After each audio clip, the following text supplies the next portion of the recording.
Welcome to this afternoon's webinar on auto-classification for data processors and aggregators.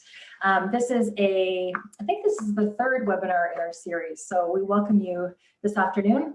For those who don't know, my name is Jennifer Nelson. I'm the VP of Marketing and Business Development at Beloru Technologies, and joining me is Sandy Surkis, who's the founder and CEO of Beloru Technologies, and we welcome you this afternoon. The session is being recorded, so we will send out a link to the recording after the fact. First, we're going to do just a bit of an introduction and refresh on auto-classification. We're going to touch on the differences using auto-classification, the differences between using it as an info governance perspective and a data processing and clearinghouse perspective is what we call it. We're going to talk about different processing challenges that often come in that clearinghouse environment. We're going to go through our own screenshots or a demo of QCUI, which is the Beloru tool that we use specifically for clearinghouse processes and data processors. And Sandy's also going to take us through an ROI calculator, and this is really cool. And we'll send it towards the end as well, after when we send the link, because this is a tool you can play with, and it will really help you visualize the productivity impact that automating a classification solution can come with in your data process center, and then tips on how to get started. So after all this, it's all fine and dandy, but how do you even start? And we'll talk about that as well. Okay, so let's dive in. I'm going to give a bit of an overview or a refresh on auto-classification and kind of some of the features and functionalities that auto-classification can bring to an organization. For those of you who don't know or are new to Beloru, we are an auto-classification platform that allows businesses to search, locate, identify, and then action different content across the enterprise. We have a technology stack. It's an enterprise-grade SaaS platform that can scale up or scale down as need be of the client. We live in a secure SOC 2 Type 2 facility, and it is a single unified platform to manage all kind of IG and clearinghouse needs. We also bring expertise. Sandy's a founder of Beloru Technologies, and brings with her and her team over 20 years of best practices in the methodology of how to do things and best practices. We've got a trusted process. We have a killer in-house PS team, and many, many years experience in doing exactly these kinds of things.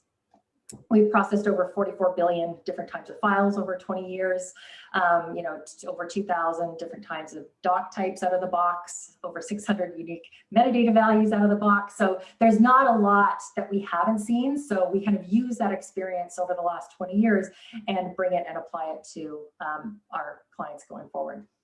And the clients that we do have, usually when we're talking about the information governance side of the house, it's usually, tech companies, regulated industries, could be in-house or outsourced legal. But down here on the right, this is kind of where we're talking today, is that clearinghouse. So data processors, data aggregators, maybe some MSPs. You can also find these data processing, within insurance companies or financial services. So we kind of bucket them out as clearinghouse, but that function can obviously exist in other enterprise organizations as well. So we're quite proud of our of kind of the breadth of clients that we work with. Now, if you've attended a webinar before, you'll see that we're quite focused on information governance, because that's really where auto-classification fits really, really well, with finding information, tagging it, understanding what it is, and then doing something with it. And you'll often find these three different kind of buckets of use cases. And the first, of course, being information governance.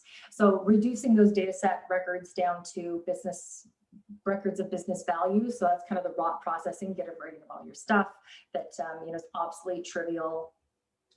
A lot of records management, a lot of workflow automation would fall under information governance, and then system migrations. And that could be, pick it up and put it somewhere else, or it could be, archiving or different things like that, the movement of data. The second bucket where we fit nicely in is in compliance. And because the fact that we are looking for data, we are identifying what kind of data it is and what maybe sensitive data is in there, it works very well with compliance for looking for information or files that contain PII, PIHI, great for data discovery, great for regulatory compliance when you need to have those audit trails of this is what I've done and how I can prove it. And then the third bucket is legal and finance. And so this is certainly for legal, almost like an early data assessment e-discovery, reducing that turnaround effort of looking for everything and doing those data searches. Also very helpful for legal hold, and certainly acting as a virtual vault. So keeping all contracts, out in the ether of your enterprise, but looking at everything through one single screen is very helpful. And that's certainly on the information governance side. So some of the features and functionalities, and this is now kind of moving over to the clearinghouse side of things. So, and Sandy will talk a little bit about the very marked differences between applying auto-classification in an information governance setting and then in a clearinghouse setting. But some of the features and functionality in an auto-classification solution would be the ability to take those multiple content intake streams, bringing everything into one view. And whether it's, one workflow or one team or one unit, business unit, or one country, you can take those different data sources and pull them all together in one environment. It is a single platform for managing all use cases. So if you've got data processing teams, they no longer have to work in silos. You're able to bring everything kind of into one view and work collectively. We'll see this in a second about when we kind of talk about how that auto-classification of documents work, but that fielded data extraction, the tagging, the automated machine learning classification. So once it learns it, it's done, and it will take that fielded data from the actual content of the files, and it will use that to apply metadata and help us understand what the doc type is. Does this need to be protected? Is there PII in here? Is this old? Is this new? And so on and so forth.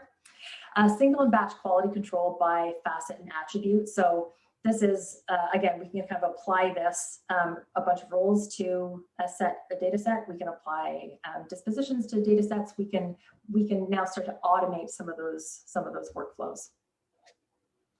I mentioned before, and we'll probably get into more of this too, the audit capabilities to support QC and chain of custody of those documents. So in the back end of any system should have those audit capabilities and that trail. So we can see who made the decision, who touched it, what decision was made and when, so that we've got that full control.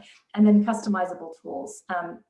We are very proud that we are 100% customizable. It's in a scenario when you're a clearinghouse and you're data processing it, yes, there are some things that are certainly out of the box, but and each business and each processing team is different. So having that ability to customize a solution specific to your business is very important.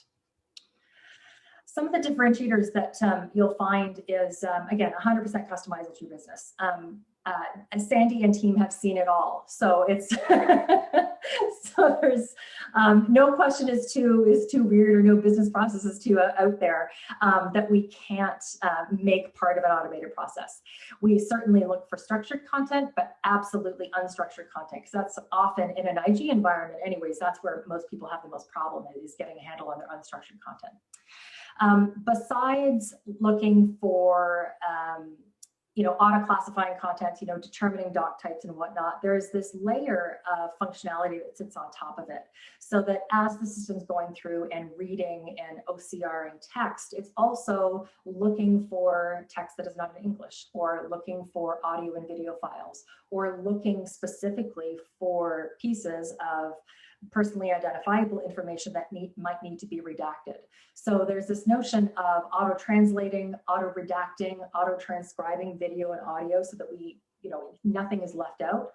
It's a very proud of that feature. It's really cool to see. We'll probably see it when we kind of go through a bit of a demo.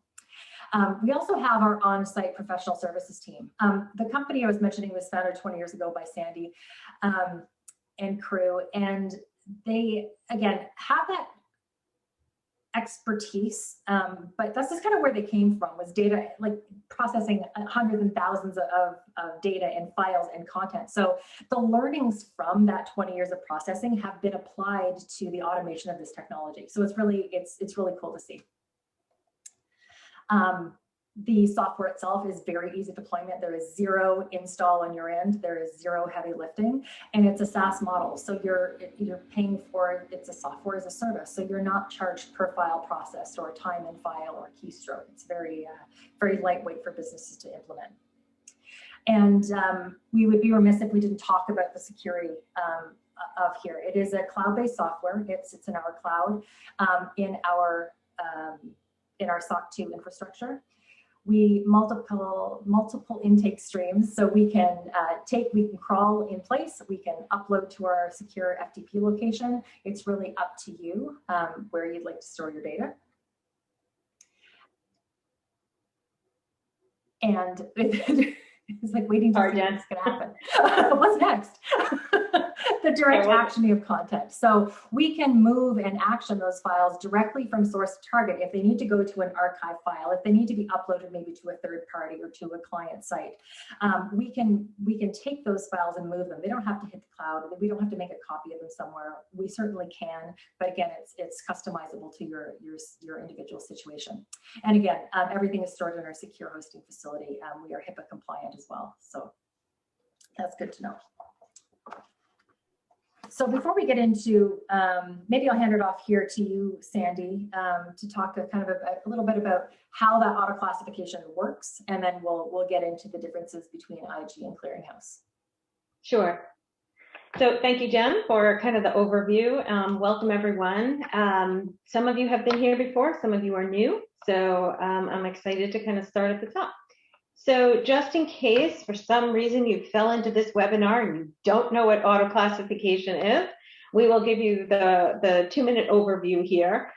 Basically, it's a software technique that uses probabilistic learning to identify important data elements in a piece of content, in a file, in a document. And so what is happening here is basically the software is kind of going through and parsing the text and kind of understanding what's there and looking for these data elements, which are called data facets. Those then get extracted out and kept as fielded data in a back-end database. In information governance, we would call that rich metadata. Over here in the clearinghouse universe, we would probably call that extracted field values. It's really the same thing, but the applications are different. So once we have, it's almost like a blood test for each file to say, give me every little kind of noogie of information, and we store that away. Now we can reference that piece of content, or we can utilize those tags to do analysis, to search, lots of different ways that you might want to manage and manipulate your data based on those tags. So that's what this kind of enables. In a clearinghouse environment, you get kind of a twofold benefit. The first is this can be done with software and does not have to be done with an army of butts and seats type of data entry labor. So the software is doing the heavy lifting in the first place, and then you get the second order benefit of being able to then analyze or retrieve or forecast or whatever it is you're going to be doing with those data elements in presumably the ultimate application or environment. So this is a little bit what it looks like. Somebody out there said that they're analyzing contracts. This one is for you. This is how auto classification works for a contract. And then, by the way, one of the key elements here is being able to determine that something is a contract. So if you have a mixed, what we call a heterogeneous data corpus, you can pick out the contracts from within them. A lot of times contracts are an attachment to an email, or there are attachments to contracts themselves, exhibits, addenda. And so being able to identify the contract and then the meat, the terms of each contract, that's part of the skill in the auto classification. So this here is a pretty straightforward, kind of vanilla contract. We can all tell it's a contract by looking at it, and so can the software. So it is immediately going to identify the document type as a contract. And then depending on what the scope of the effort is, probably go to a second step of what kind of contract. Is it a supplier contract? Is it an employment contract? Is it a kind of a purchase and sale, that type of thing? So depending on what level of depth you need to go to, a strong auto classification solution, certainly Beloru's, can handle that.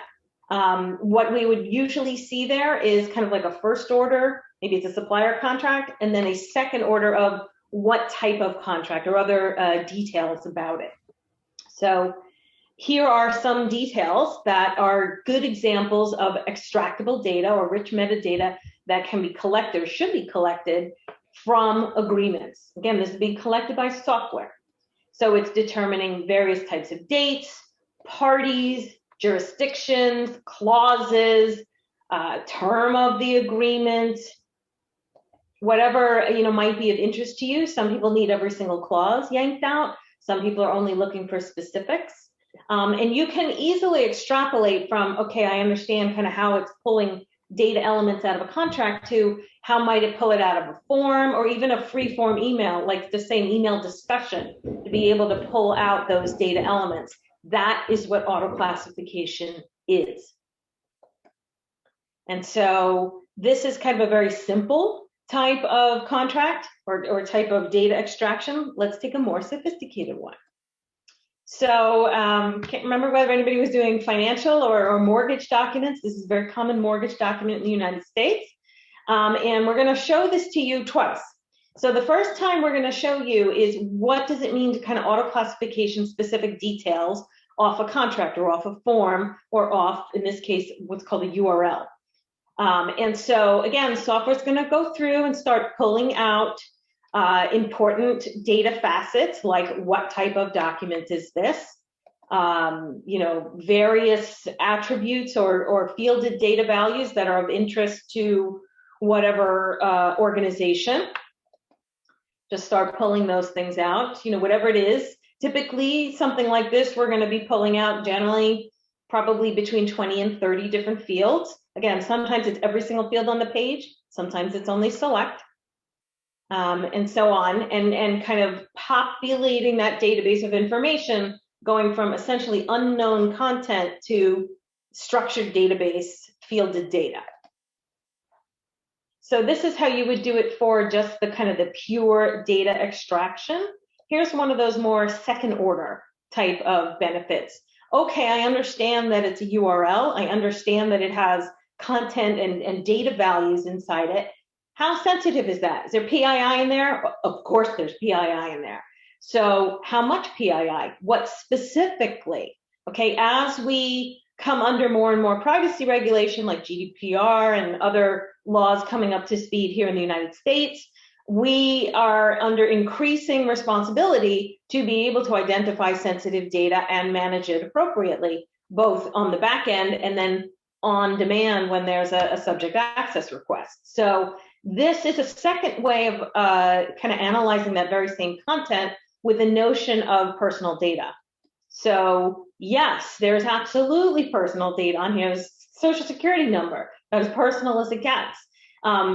This is a URL, which means it's a residential mortgage application. So you can pretty well safely assume that the people filing this and the address are going to kind of indicate that this is, that they live here, or that they might be living here in the future. It's sort of the most severe form of PII. Can you use the file to identify the person? Heck yeah. And so this is kind of another layer of analysis that, by the way, can happen hand in glove with the initial of just pulling out data values. You can also apply those judgment calls at the same time. It's part of the routine processing. So that takes us into Veloru's suite. So our auto classification suite actually has three components. There is Powerhouse, which is the main workhorse engine. It is the piece that is doing the analysis, the statistical validity, making those transformations of data. Then we have Black Hat, which is our unified pane of glass, typically used in an information governance capacity. But today, it's going to serve as a stand-in for the ultimate destination for the extracted data. The other big piece, and we're going to talk a lot about this today, we don't usually in information governance, but because this is a clearinghouse focus, we are going to be focusing on QCUI, which is the third leg of the Powerhouse stool that is the place where those who are responsible for making sure absolutely every piece of data is picture perfect, that the environment in which they operate to do that. It's a special area of Powerhouse. You need special training to be allowed in there, and you have complete and utter control over every data element per record. So we'll show you all of that, that we're going to spend some time in there. And then the other thing, as I mentioned this earlier, a lot of clearinghouse scenarios don't really need Black Hat because they're not about, they kind of have two components, and they've separated out the extraction and analysis and assurance of the field data and the ultimate place where it's going to live. Sometimes it's going to go live in a client environment. Sometimes it's going to live in some sort of aggregated application. I'll give you an example of a Beloru client doing this. They are using our software to extract information from bankruptcy filings, and then the filings and that extracted data, that metadata, are being hosted in an application that they host. And so there's no need for Black Hat there, and this is very common in the clearinghouse scenario. Black Hat is kind of not part of the picture, but your application or your hosted environment is. And so that the Powerhouse QCUI routine is part of the delivery mechanism, and the ultimate destination for the data is yours. We're very familiar with that model, and it's very much part of the clearinghouse workflow to go ahead and incorporate the data in, analyze it, push it through QC if necessary, and then out into your data environment. So that takes us to really the view of what's different between kind of an information governance mindset around auto classification and a clearinghouse mindset. And maybe we should have started with this, but here it is now. So the first big difference is that information governance tends to be a practice that is complex and mandatory in large-scale enterprise. Clearinghouse organizations, they may be large scale, but it is about being a data processor in the GDPR definition of that term. The goal literally is to process data. The goal of the enterprise is to make and sell, whatever it is they do.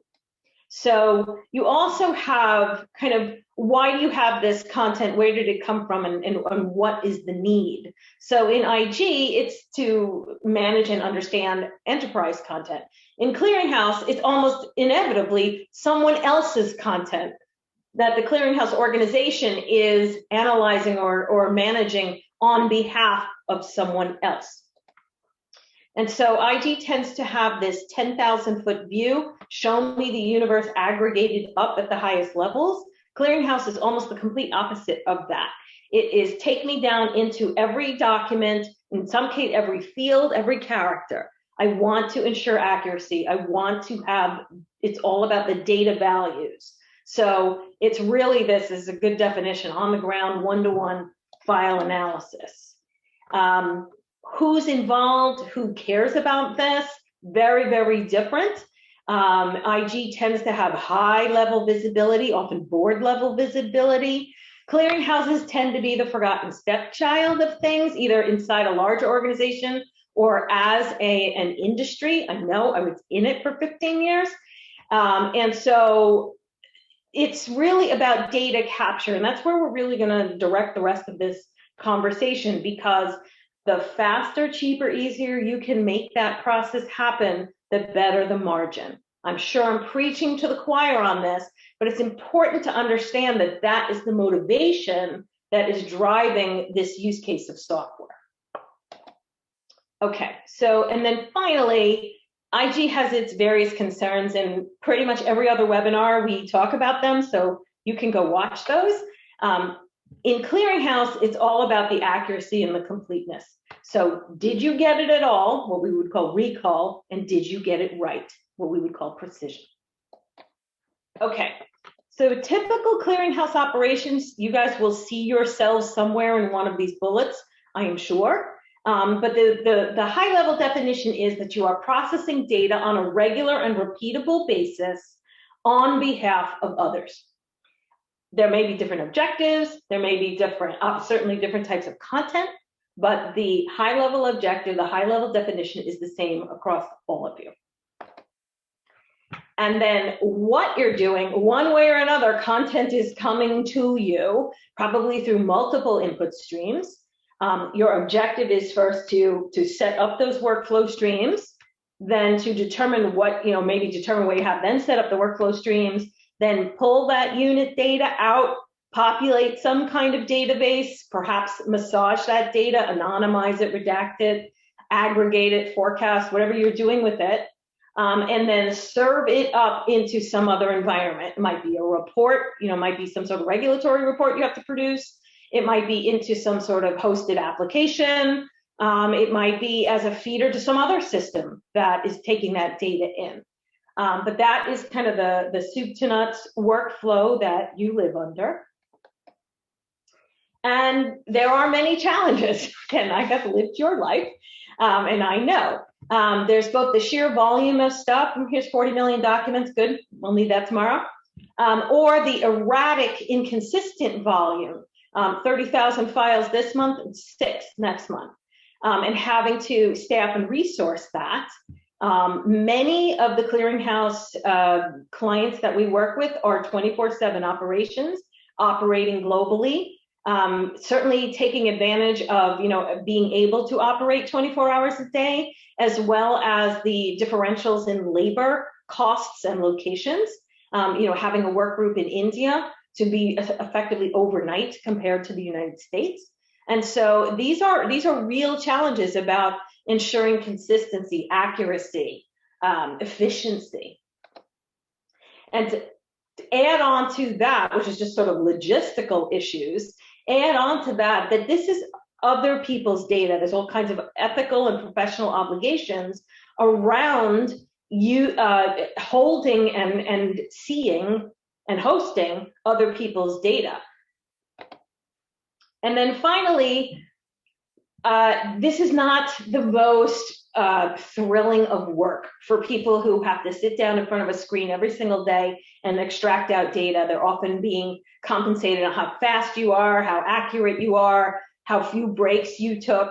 It's not, especially over on the legal side of things, I think not what most people who went to law school signed up for. And so the more automation that can come into the play here, the less you have that turnover, burnout, kind of tension between management and workers. There's a lot of that in this world. And the more automation that's there, the more that roots some of that out and allows people to have a higher order function in analyzing content that's been created instead of having to get it in the first place. So the role of the person in the button seat changes a little bit from extract out date, enter date, extract out subject, enter subject, and becomes more one of, here, has this been done correctly? Here's a pile, are they correct? Here's a bunch that are similar. Is the error condition the same or different?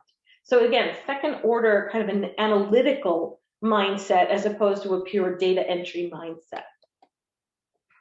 So how does it work? There's a series of steps, I'm just going to kind of put them on here, that take place in software and in a mix of software and people. So the first thing is obviously content is coming in through some sort of maybe multiple work streams. Very common ones are FTP, upload, things like that. So content is coming in. It's going through an automated first pass to extract out as many data values as possible and best shot. And then comes kind of that human effort. When you see QC, we're talking about humans using their eyes to look at the results that the software has done and either make a fix, well, certainly say, yep, that's good, move on, make a fix or an edit, or provide feedback back into the system. It's actually, she goes by Sandy, but she's actually Sandra. So change her from Sandy to Sandra and send that information back upstream so that every time you encounter her in the future, she comes out as Sandra. And so those are, again, there's that higher order level of what the QC person is doing. Again, we would think of it more as a QC role as opposed to a data entry role, sort of what like a like a data entry manager type. From there, all that information is being stored and captured and monitored and audited to make sure that there is an efficient process running. If you are used to, let's take a kind of legal use, if you're used to someone doing, let's say, if it's really complicated, 10 or 20 documents an hour, if it's very simple, maybe 50, 60 documents an hour, you're going to see about a 5-fold increase from adding in automation. So this is, we're starting to get into the ROI bit now. There's usually about a 5-fold increase in productivity. So if you're normally doing, 10 documents an hour, you're going to be upwards of 50. And that has major ramifications for costs around how many staff you need to get through the same amount of material, how quickly you can get through the same amount of material, and your cost basis. So we're going to come back to all of those. I'm just giving you a little teaser.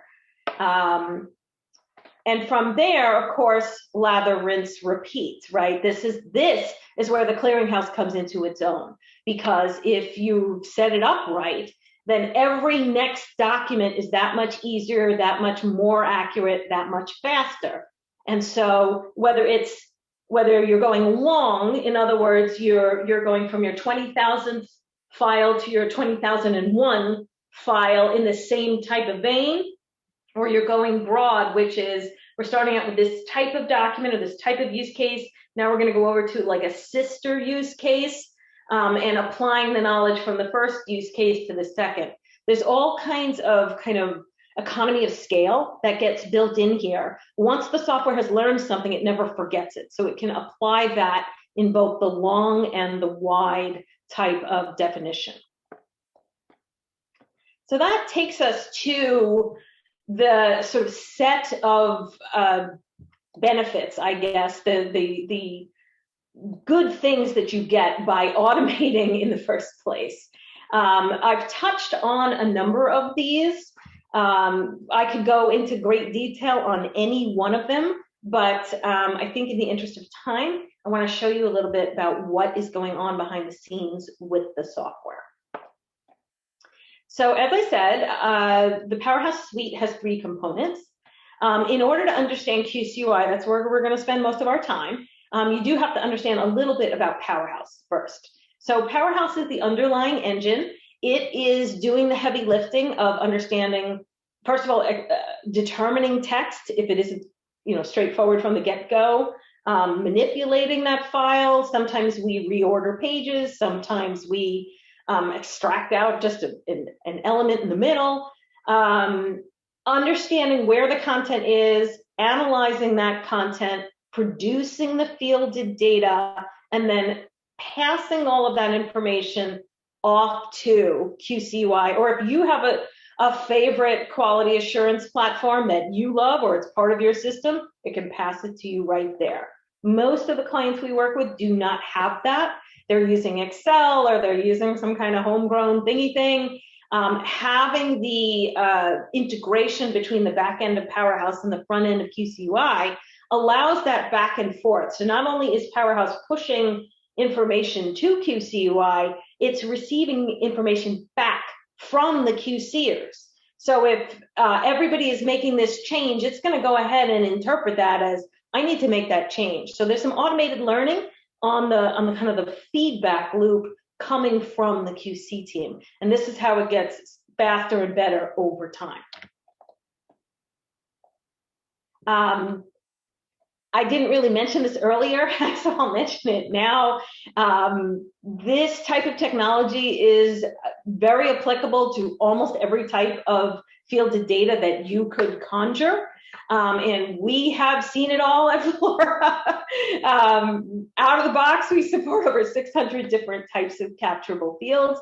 That said, I'm constantly amused by new fields that somehow we had never encountered. The newest field that I am anticipating with the client is something about an elevator shaft number, just to give you an example of the detail level of data extraction.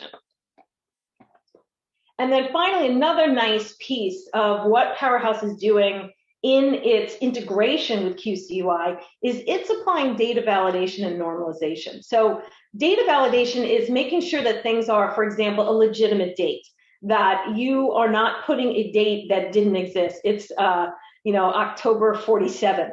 Okay, that's not a valid date. So that's what data validation is. It's doing that on the fly. And then it's also doing data normalization. Jen Nelson, Jennifer Nelson, these are all the same person. Go ahead and normalize to the formal form, Nelson, Jennifer. And so these are kind of elements that just make it that much faster and easier and more efficient for the QCer. That's always the objective, because the butt in the seat is, I know, is the single greatest cost element of a clearinghouse operation. All right, so let's dive in. Powerhouse has done its bit. It's served it up to QCUI. What do we get, Sandy? So the first thing you get is an administrative view. This is going to be for your team lead, your a lot of project management on today. This is for you. This is how you organize and control the data, the workflow, the staff. It's all here. This was our absolute bread and butter. Our project managers live in admin all day long. And what they are tracking, each one of these items is a data volume or a batch of data. They can be small batches, large batches. You can kind of see sizes here. They may reflect, each one is a separate instance from a client, or each one is a box, or each one is a survey, or whatever it is. And then you can kind of track the counts, the activity, the status. I make auto-classification sound like one step. It's probably 50 or 60 back-end steps that the software is going through. You can watch those happen. You can see a couple of them here. AC complete means auto-coding complete. LDD, and you legal folks out there, you know what that is. That's logical doc determination. Depending on what's going on at the moment, you can kind of watch this. I don't know, if you don't want to watch TV, you can watch your admin console go by. And it will also allows you to centrally manage. So you can say, all right, these 10 are ready for the next stage. I'm going to kick it off. Or these are ready for shipment to the client or to the UI or whatever's happening. So as project manager, this is your command center. Right now, I'm showing you kind of what happens in terms of data management. There are other things you can manage too. You can carve up the content a different way if you want to do that. The most famous reason you would do that is because you're under a deadline and you want a parallel process. On the back end in our cloud-based environment, Powerhouse is fully virtualized. So if you need to suddenly pound out 3 million documents, go, split them up, go, 45 processors, and have at it. The same is true for your QC team. You've got everybody on overtime. We're going to pound through this tonight. Here you go. Divide and conquer. So there's a lot of elements for that. Same with a work assignment. You can do it manually. You can have it automatically queue out to your QC team. That's really helpful if you're running 24/7 and you don't have a manager on site during all of that time. You can schedule that. You can also group the information, because remember, Powerhouse has run already. So it knows what the content is. So one of the tricks, again, how do you get that 5x efficiency? One of the tricks is serving up the files to specialty areas. So every file that has these attributes, or is this sub-doc type, or has this parameter on it, serve those up to Jen. And this other pile, serve these up to Steve, because he's an expert on those. Okay, all of that can be built in here, and the PM can kind of force out those work streams or those areas of expertise. So now we're going to dive in. This is the document view. This is what the butt in the seat, the QCer, actually sees. We did take a snapshot of a live matter, and so we've blacked out anything sensitive. Just to give you a feel for what it looks like, this is a good old 1040 tax form in the United States. And so what you're looking at, this is the side-by-side view that is looking at the extracted data, and that's Powerhouse has done its job and served it up to you on a silver platter on the left, and on the right is the image. And so what the QCer is doing is essentially looking and going, is it right? Is it right? Is it right? It's right. Yep, good, go. Now you can do that doc by doc, but you'll notice that this has been sorted, okay? Either Powerhouse will do that manually or the QCer themselves can do that so that they can see everything that is of this variety. I don't know how well it is on your screens, but all of these are the same kind of file. And so they've been batched together. So this QCer, if the first one's right, the second one's right, pretty good bet that they're all right and can just go, yeah, they're all right. Okay, they just did 35 records in 1 second. Okay, that is part of the benefit here. Now, if you're not comfortable with that or you want to statistically kind of manage that, you absolutely can.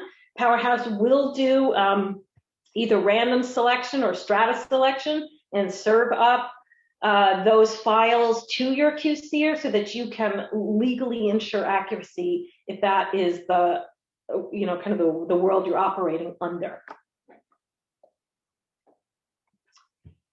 There's all kinds of built-in tools and specialty tools that get customized for your situation.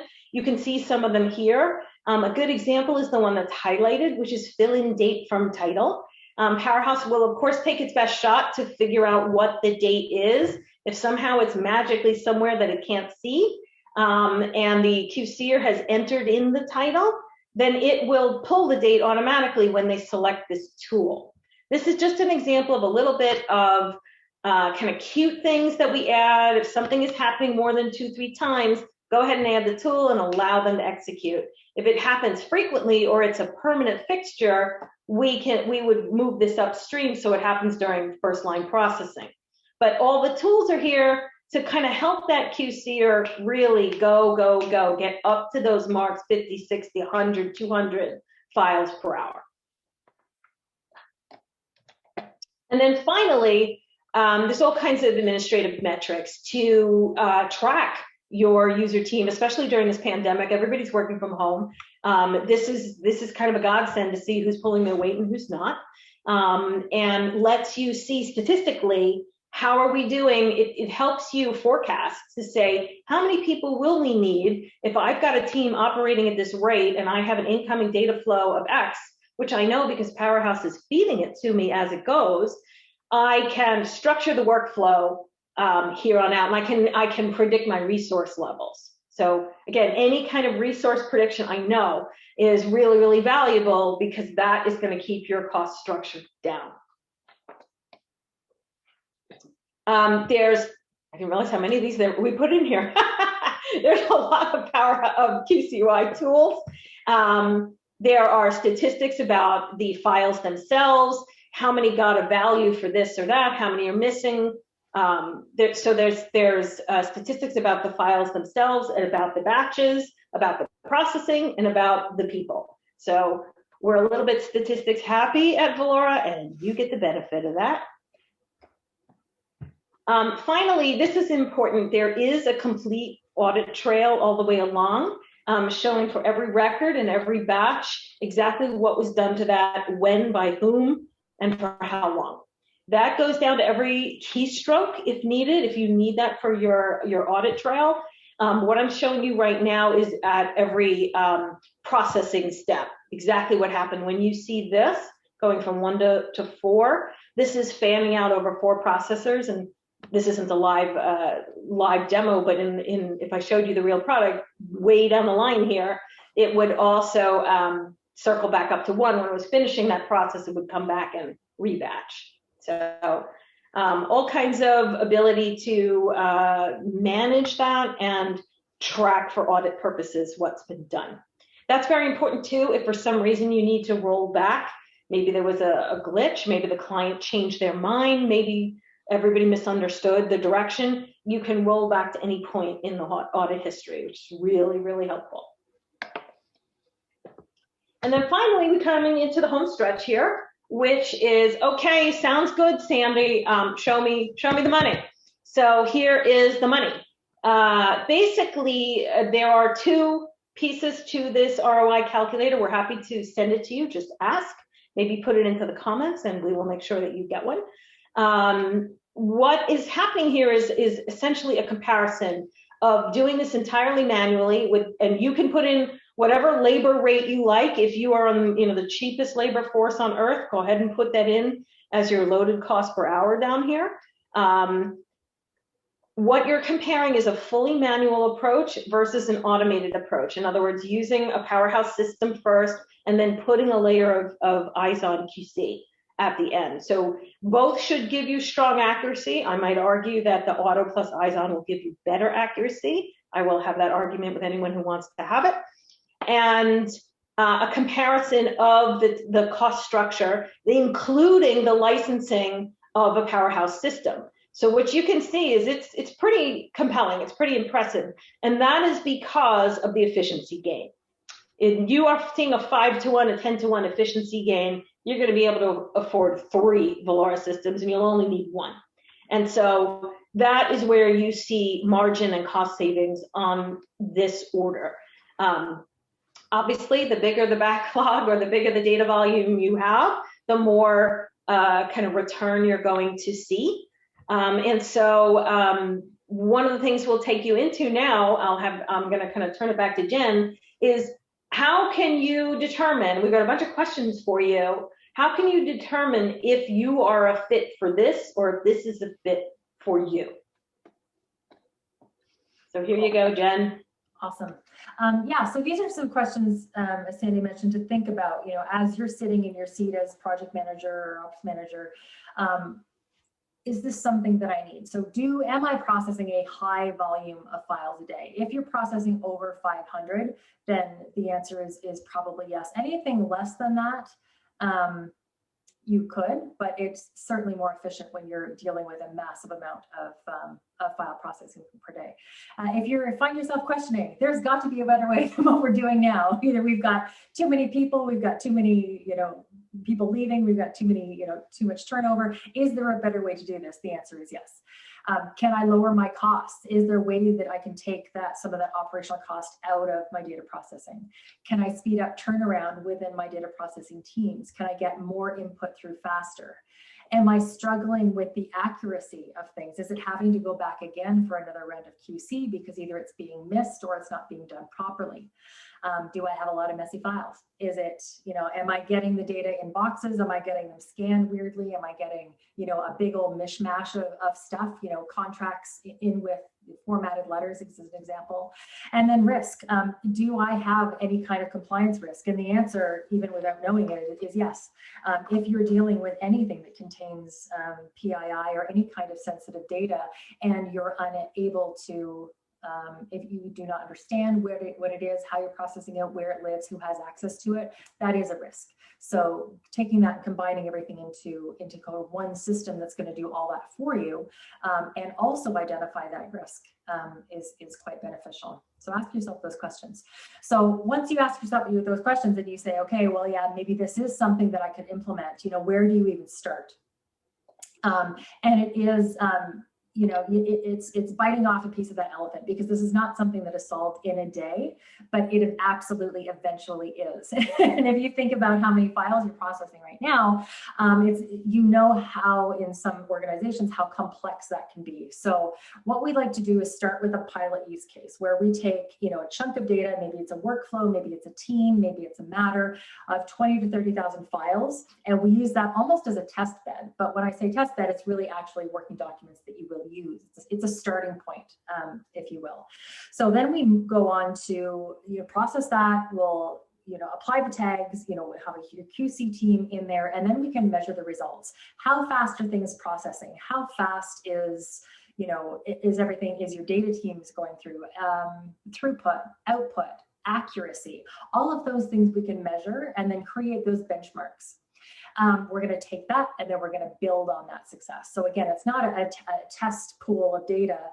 It's something that we're going to build on and grow with. So we're going to expand. Maybe we grow into different data processing silos. Maybe we move into different contracts or different kinds of documents, and then we expand from there. If you're dealing with maybe one location or one business unit or one country, you know, slowly building this out and rolling this out across the entire organization. Once you've built it, you know it, you've tested it, you've benchmarked it, then you can roll it out and it's forever and ever amen. It's not something that you have to think about again because it's doing all that automation beforehand.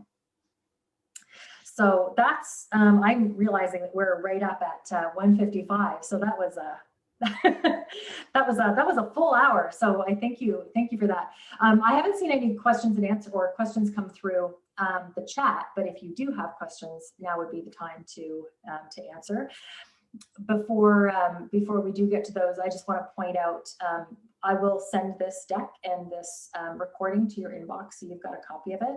But I also invite you to, if you want to learn a little bit more about the Beloru and the information governance space, and from that perspective, I encourage you to go online. The webinar series is up there. We've got past webinar series, we've got this year's webinar series as well that you can take advantage of. And also book a demo, get on our site or just email one of us and we would be happy to walk you through a demo and then brainstorm what this would look like in your own organization and different strategies that we could use and work towards to implement this in your own data environment. So I don't see any questions coming through, so we must have been extremely thorough. And Sandy, do you have any closing thoughts? I guess that there's a major opportunity for those clearinghouse organizations that want to seize it.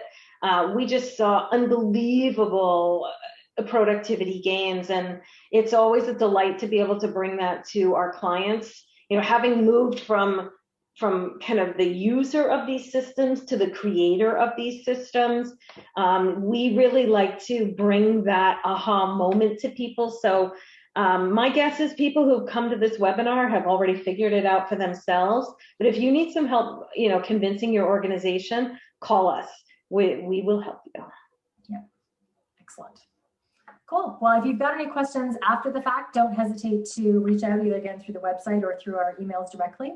And yeah, thank you so much for attending. Check out the website for future webinar series, and we will. I'll certainly be in touch. Thanks very much, everyone. Enjoy your day. Bye.